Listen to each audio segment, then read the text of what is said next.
Good morning students. हमने last lecture में heart beat पढ़ी, neurogenic, myogenic. Now next concept is cardiac cycle.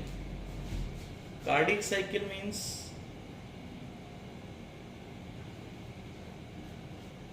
the cardiac events that occur from beginning of one heartbeat to the beginning of next। हाँ जी, cardiac cycle. Cardiac events that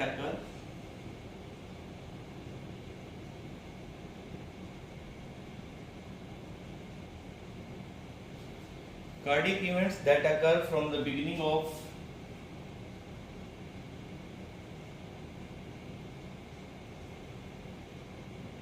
one heartbeat to beginning of next। हमारा heart पूरी life time में approximately 2.5 times beat करता है। About 2.5 billion times इसकी beating होती है बेटा पूरे हमारे लाइफ स्पैन में। एक्शन पोटेंशियल हमने पढ़ा कहाँ से आता है। जैसे हमने लास्ट लेक्चर में पढ़ा था कि हमारे पास नेचुरल पेस मेकर है, यहाँ से इम्पल्स स्टार्ट होते हैं, फिर वो इम्पल्स एवी नोड में, एवी नोड से बंडल ऑफ हिस में, और बंडल ऑफ हिस से फिर परकिंजे फाइबर से दोनों वेंट्रिकल्स तक पास होते हैं। तो हमारा हार्ट क्योंकि मायोजेनिक है तो इसके अंदर ही इम्पल्स जनरेट होते हैं। कार्डियक इम्पल्स जो ऑरिकल्स से वेंट्रिकल्स तक पास होते हैं, जैसे डायरेक्टली यहां फॉल होते हैं बेटा, ऐसे जो ऐसे नोड से हार्ट बीट के लिए जो इम्पल्स जनरेट होंगे उसमें 1/10 सेकेंड का डिले हो जाएगा ऑरिकल से वेंट्रिकल्स में जाते हुए। मतलब यहां से डायरेक्टली इस पे आ गए और वेंट्रिकल्स तक पहुंचते पहुंचते इनको 0.1 सेकेंड का टाइम लग जाता है। तो इसलिए पहले ऑरिकल्स कॉन्ट्रैक्ट करते हैं, वेंट्रिकल्स इसके बाद कॉन्ट्रैक्ट करेंगे बेटा। अब जो कार्डियक साइकिल है वो स्टार्ट कब होती है हमारी लाइफ में? वो एम्ब्रियोनिक फेज में ही स्टार्ट हो जाती है बेटा। जो कार्डियक साइकिल है वो ऐसा नहीं है कि बर्थ के बाद स्टार्ट होगी। हार्ट बीट जो है, हार्ट बीट बिगिंस फ्रॉम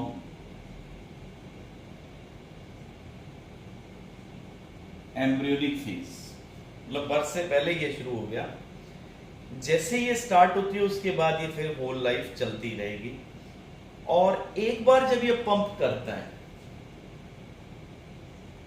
तो approximately 5 litres of the blood get pumped एक बार में। अब जो सीरियल वाइज सीक्वेंस है, सीरियल वाइज या हम कहें सीक्वेंशियल इवेंट्स जो हैं ड्यूरिंग द हार्ट बीट। अब जैसे हम पढ़ेंगे कि फर्स्ट फेज में क्या होगा, सेकंड में क्या होगा, तो जो ये सीक्वेंस है हार्ट बीट के, उनको जब सीक्वेंस में हम रख करके पढ़ते हैं तो इसी को ही कार्डियक साइकिल कहेंगे बेटा, कार्डियक साइकिल। अब जब आप साइकिल पढ़ेंगे तो इसमें दोनों कॉन्ट्रैक्ट होंगे, ऑरिकल्स भी और बेटा वेंट्रिकल्स भी। तो ऑरिकल्स की कॉन्ट्रैक्शन को हम लोग कहेंगे ऑरिकुलर सिस्टोल, और इसकी रिलैक्सेशन को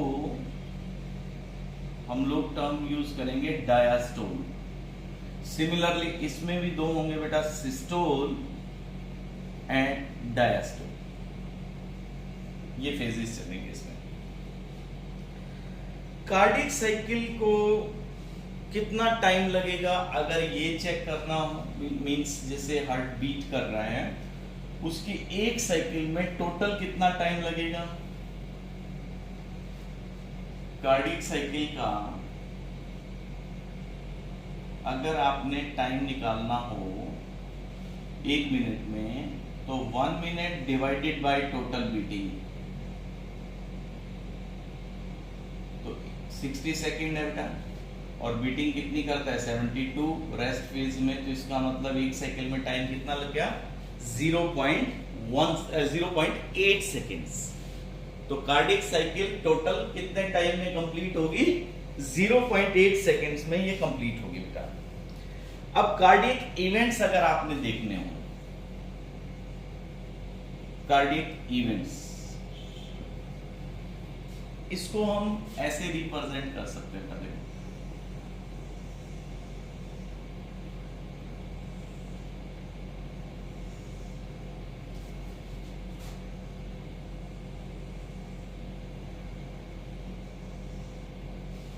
ये 0.1 सेकेंड, ये 0.2, ये 0.3, 0.4, 0.5, 0.6, 0.7 एंड 0.8। तो इस साइकिल में जो ये पार्ट है, ये बेटा ऑरिकुलर सिस्टोल, मतलब पहले 0.1 सेकेंड में अगर आप देखें तो ऑरिकल्स कॉन्ट्रैक्ट करते हैं। फिर नेक्स्ट जो है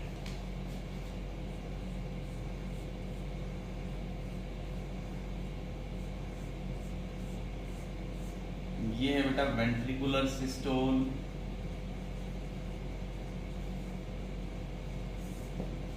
और इसके बाद जो ये बच जाता है, ये चारों चैम्बर्स, इनमें आप कह सकते हो ज्वाइंट डायस्टोल। मतलब 0.4 सेकेंड के लिए हार्ट रिलैक्स्ड है, 0.1 सेकेंड के लिए ऑरिकल्स कॉन्ट्रैक्ट कर रहे हैं, और 0.3 सेकेंड्स के लिए वेंट्रिकल्स। ये हार्ट को आप कार्डियक साइकिल को डिवाइड कर सकते हैं अलग अलग फेज में, कितना टाइम कंज्यूमिंग प्रोसेस है ये। तो 0.1 सेकेंड ऑरिकुलर के लिए, 0.3 वेंट्रिकल्स के लिए, और 0.4 जो बचा हुआ टाइम है that is for the this one joint diastole, मतलब चारों चैम्बर ही रिलैक्स करते हैं इसमें। अब इसके बाद है बेटा फेजेस। कार्डियक साइकिल को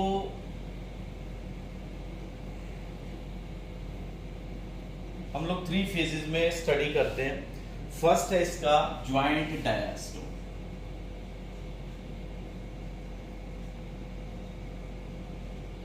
ज्वाइंट मतलब दोनों ही, diastole means relaxed, when all the chambers of the heart are in relaxed position.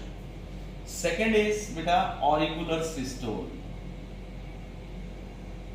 जब ऑरिकल्स कॉन्ट्रैक्ट करेंगे, and last phase ventricular system. So first is joint diastole. इस फेज में जिसमें 0.4 second का टाइम लगेगा, first phase is joint diastole. What happens in this phase? Actually, during this phase, blood from the great blood vessels, you can see,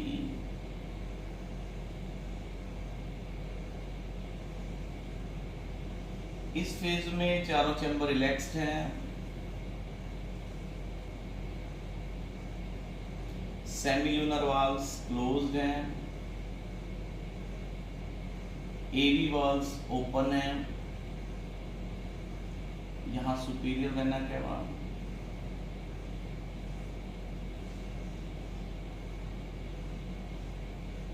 और ये बेटा pulmonary veins. तो यहां ब्लड फ्लो कर रहा है, यहां पे विजिबल, क्योंकि एवी वाल्व खुले हैं तो ब्लड ऑब्वियसली मूव करता है वेंट्रिकल्स को भी। इधर राइट साइड में ब्लड आ रहा है डीऑक्सीजनेटेड, ये भी एवी वाल्व, ट्राइकस्पिड वाल्व ओपन है, इसलिए वेंट्रिकल्स में फ्लो करता है। इस फेज में ब्लड फ्लो कर रहा है superior vena cava, inferior vena केवा से, और साथ में कोरोनरी वेन से भी, ये कोरोनरी से भी सुपीरियर वेना केवा, और यहां पे आ रही है बेटा इंफीरियर वेना केवा। यहां पे ब्लड वेसल कौन सी आ रही है, पल्मोनरी वेन्स। तो ये ब्लड फ्लो कर रहा है ज्वाइंट डायस्टोल में जब चारों चैम्बर रिलैक्स्ड हैं, और ये कितना टाइम कंज्यूम करेगा बेटा, 0.4 सेकेंड्स। अब देखो ये फेज रिलैक्स का फेज भी है, क्योंकि यहां हार्ट कॉन्ट्रैक्ट कर ही नहीं रहा, तो ये रेस्टिंग फेज भी कह सकते हो आप इसको। इस फेज में हार्ट की मसल्स रेस्टिंग फेज में है, इसीलिए तो इसकी इतनी एफिशिएंसी है कि ये कंटिन्यूअसली काम कर रहा है विदाउट गेटिंग फैटिग्ड। बिना थके बिना रुके हार्ट लंबे टाइम तक कॉन्ट्रैक्ट इसलिए करता है क्योंकि ये जितने टाइम कॉन्ट्रैक्ट करेगा उतने टाइम रिलैक्स भी तो करता है। तो इस फेज में बेटा ग्रेट ब्लड वेसल से, कोरोनरी से ब्लड फ्लो करता है, और पल्मोनरी वेन से रिस्पेक्टिव वेंट्रिकल्स के अंदर। अच्छा, इस फेज में कोई भी कॉन्ट्रैक्शन नहीं हो रही है, सिर्फ प्रेशर के कारण ब्लड फ्लो करता है हार्ट के चैम्बर्स में। अब सेकेंड फेज बेटा, second phase auricular systole.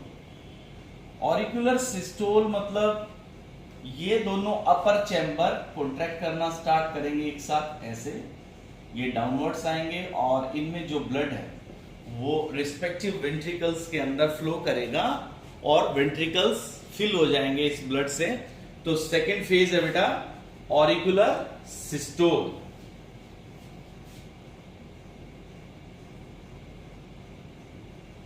auricular systole.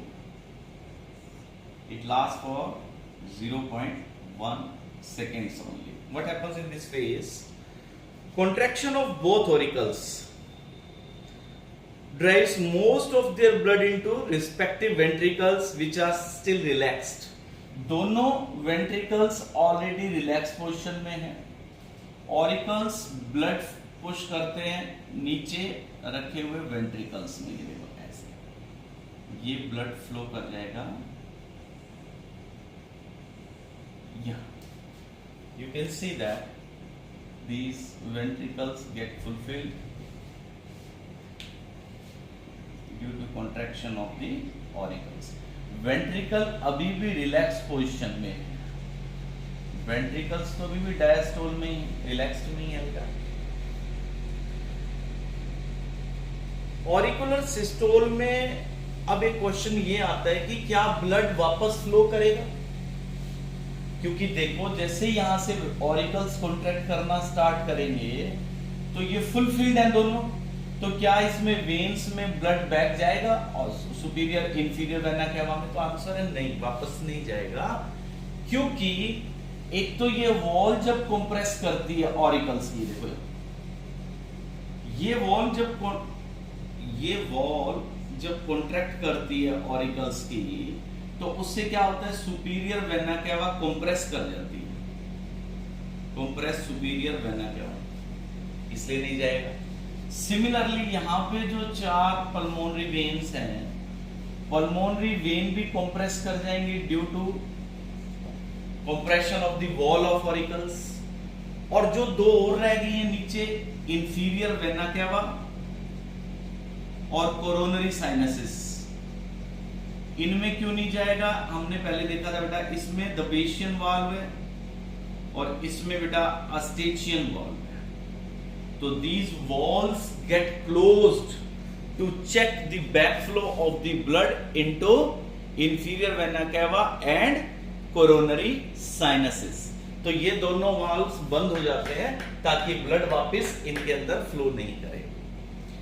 इसके बाद आता है बेटा थर्ड फेज. थर्ड फेज जो कि मेन इंपॉर्टेंट फेज है, which is ventricular systole. Third phase बेटा, यस.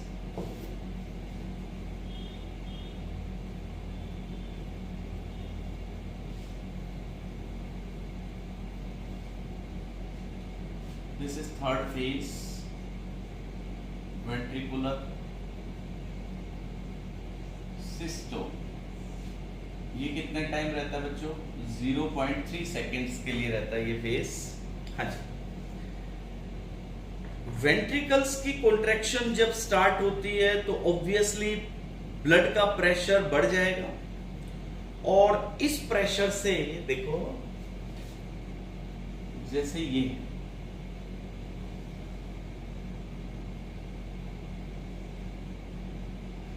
वेंट्रिकल्स कॉन्ट्रैक्ट करने के बाद, ऑरिकल्स कॉन्ट्रैक्ट करने के बाद रिलैक्स करना स्टार्ट कर देते हैं, साथ के साथ ही उनकी रिलैक्सेशन के साथ ही ऑरिकल्स भी कॉन्ट्रैक्ट करना शुरू कर देंगे बेटा। नीचे ये देखो, यहां नीचे वेंट्रिकल्स की वॉल जब कॉन्ट्रैक्ट करेगी, देखो ऊपर की तरफ आना शुरू हुई है, तो यहां दोनों साइड जो ब्लड, अब यहां भी ब्लड ऑक्सीजनेटेड इस साइड में, लेफ्ट साइड में, और राइट साइड में बेटा यहां पे कौन सा ब्लड है, डीऑक्सीजनेटेड ब्लड है। यहां पर ओपनिंग किसकी है, अरोटा की, यहां पे पल्मोनरी आर्टरी, और इनके वाल्व्स दोनों बंद हैं। अब जैसे वेंट्रिकल्स कॉन्ट्रैक्ट करेंगे ऑब्वियसली ब्लड का प्रेशर इंक्रीज होगा। जब ब्लड का प्रेशर इंक्रीज होगा तो जो ये दोनों फ्लैप्स थे, कौन से, मिट्रल वॉल के, और इस साइड जो दो फ्लैप हैं ट्राइकस्पिड वॉल के, due to pressure of the blood in both ventricles closes these AV valves. ये जैसे यहां से प्रेशर एक्सर्ट होगा ब्लड का तो ये दोनों वाल्व बंद हो जाएंगे ऐसे, तो बोथ वॉल्स गेट क्लोज्ड। अब प्रेशर फर्दर इंक्रीज करेगा, ये वाल्व कहीं ऊपर नहीं खुल जाएं, इसलिए आपको याद हो तो यहां पे कौन होता है, कोर्डियाई टेंडेनाई, दोनों साइड में कोर्डियाई टेंडेनाई प्रिवेंट करती है इनकी ओपनिंग को वापिस ऑरिकल्स में, इसको पकड़े रखती है, इसको बंद रखती है mechanically. Chordae tendineae keeps these both walls closed and check their opening into the auricles again, वापिस ऊपर की तरफ नहीं खुले, बैक नहीं खुले। तो ये दोनों वाल्व्स जब बंद हो जाएंगे, इनसे एक साउंड आती है बेटा, फर्स्ट हार्ट की साउंड, विच इज लब sound. Lub sound is produced by the closure of AV valves. By closure of AV valves during ventricular systole. Further contraction of the heart. अब जो वेंट्रिकल कॉन्ट्रैक्ट कर रहे हैं further, अब जो blood है वो इस साइड, अब क्योंकि यहां पे इस सिस्टमिक अरोटा में मूव करेगा और इधर पल्मोनरी अरोटा में मूव करेगा। देखो ऐसे है ना ये ब्लड वेसल, ये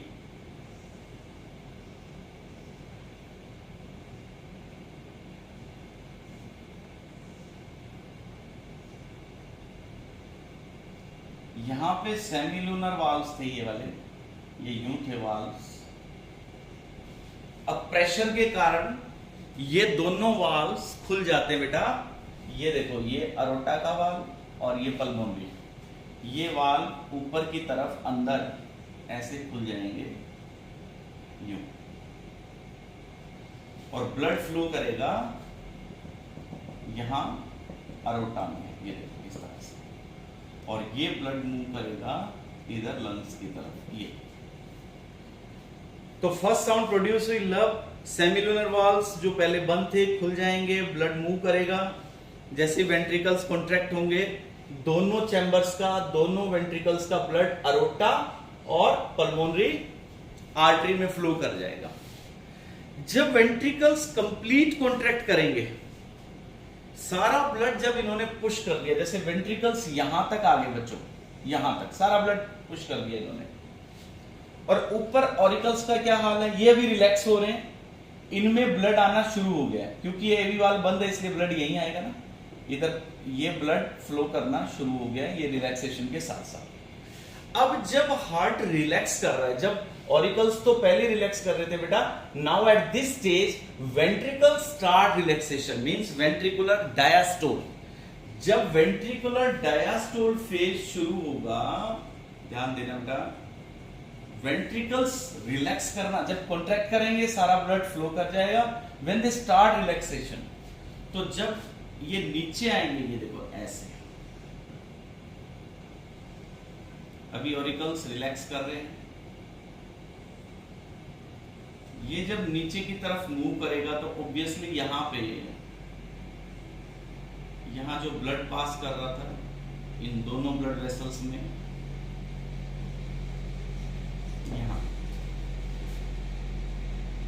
यहां पे ब्लड फ्लो कर रहा था, सेमिल्यूनर वाल्व ऊपर की तरफ खुले हुए थे।